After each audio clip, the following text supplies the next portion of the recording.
In this market update, I'm going to be talking about student loans starting to have to be repaid and the impact it could have on our economy. Hi, Jim Gore from THOR Wealth Management. Back in March 9th, we did a market update that talked about the status of the consumer, and it was still very good at that point. I'm going to give a quick update on that and talk about the student loan problem, because starting in October, these student loans have to be paid back. So first, let's go to update on the credit card balances. One of the things we were concerned there was that credit card balances were going up, but what we actually saw in the last quarter is those balances came down.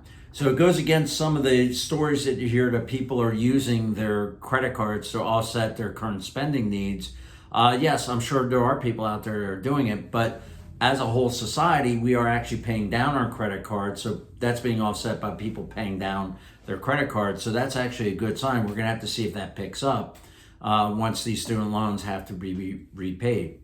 The next thing is that looking at credit card interest rates, and we've seen a huge increase, and it continues to increase. Banks are doing this because these loans, these credit card balances are unsecured. So people go through bankruptcy, they want to, the credit cards are going to be one of the first things they're going to be let go through bankruptcy courts, and the banks don't get that money. So what banks are doing right now is charging more interest on those credit cards to offset any losses they're going to see from people going into bankruptcy if we go into a recession. So this is saying that the banks are a little bit more concerned because they continue to raise those interest rates. But let's talk about what's going on with the student loans, because that could impact the consumer. But we first have to look at what is actually in the student loans and the number. So if you look at this chart here, most of the student loans are under $50,000 right now. If you look at the large student loans, the ones that people go to elite university or go to grad school or medical school and so forth, those over $100,000, that's only 7.7% of all the student loans outstanding. A lot of these student loans under $50,000 can be paid back. We think that if people do the right budgeting and so forth, they can actually pay that back in a very short time period. But even if you have a $20,000 student loan, now you're going to have to pay 5% interest, which means you're going to have to pay over $1,000 in interest cost starting here again in October. So, those students must pay back their loans, but the problem is not these big loans. There's a lot of them that are on the smaller size. And as I said, if you look at it, it's only 3.3 million people have over $100,000 in student loans. And we have 330 million in the United States. So that's truly the 1% of the population has balances over $100,000. But if you look at the student loans and looking at this chart here, and this is looking at current balances as well as default rates, you can see in 2021, we actually paying down their current balances actually dropped. People were actually adding to their current balances at school. And that was the first drop we saw. Well, why pay back your student loan if you don't have to pay any interest? And we saw defaults come down. Well, if you don't have to pay any interest, make any payments, of course defaults are going to go down. But defaults were over $4 million, or 4 million people just a few years back.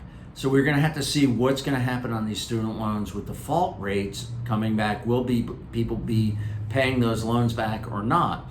You have to keep in mind, during COVID, those with student loans had some big stimulus. One, they received money in government funds for the most part. Secondly, they didn't have to pay back their student loans. So that actually helped consumers have more money.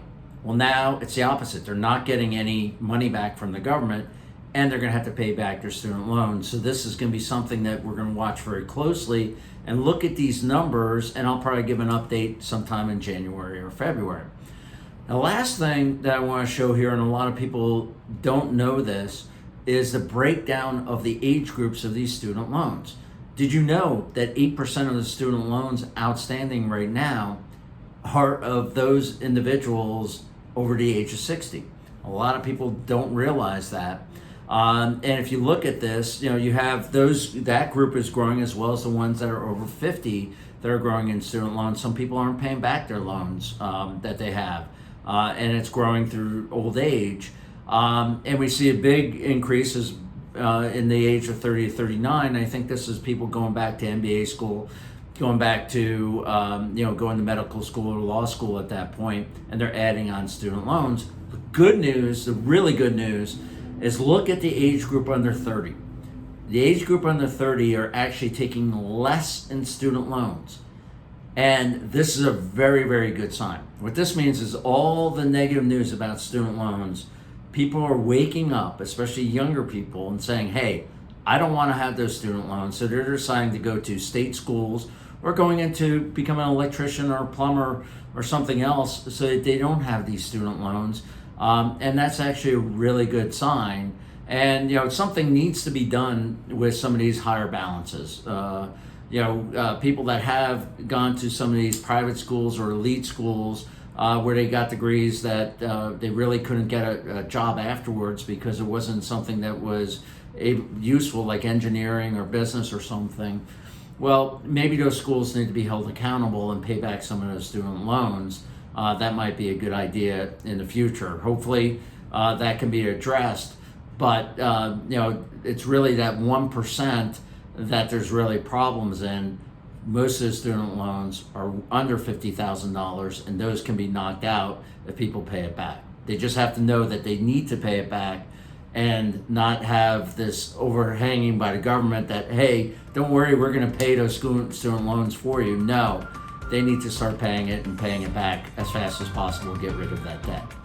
Well, if you have any questions or concerns, as always, reach out to us at THORWealthManagement.com, and I look forward to talking to you in a couple weeks.